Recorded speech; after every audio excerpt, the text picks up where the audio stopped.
Marami ang nagsasabi, madaling masira. Mahina ang pyesa. Problema sa rehistro. Minsan, hindi agad naaprubahan dahil sa dami ng modifications. Ngunit bakit marami pa rin ang tumatangkilik sa Transformer minivan? Start your engines because adventure begins where the road never ends. This is Minivan Explorer. Sa kalsada ng Pilipinas, mapapansin mo agad sila, lalo na sa Bisaya at Mindanao. Mga minivan na tila ba transformer. Iba-iba ang forma. May dagdag, may bawas, may sariling diskarte. Pero sa likod ng kakaibang itsura, may kwento. Marami ang nagsasabi, madaling masira, mahina ang pyesa. Problema pa yan sa rehistro, lalo na kung maraming binago. At oo, totoo naman. Pero, tanungin mo ang may-ari, bakit patuloy pa rin?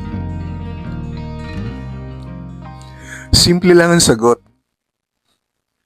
Ito ang kaya. Ito ang praktikal.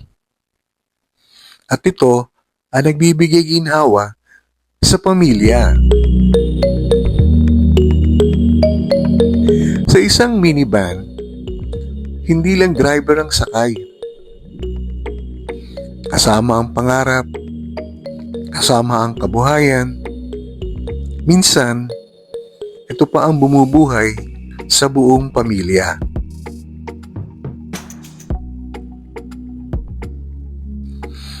Kahit may sira, inaayos, kahit luma, pinapaganda.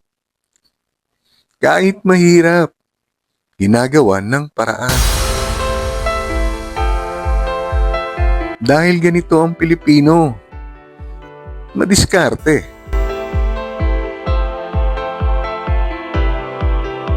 Matibay, hindi basta sumusuko. Kaya sa susunod na makakita ka ng minivan na parang transformer, ay huwag mong maliitin. Dahil sa bawat bakal na pinagsama-sama, nandun ang sipag, tiyaga, at puso ng isang Pilipino. Minivan Explorer.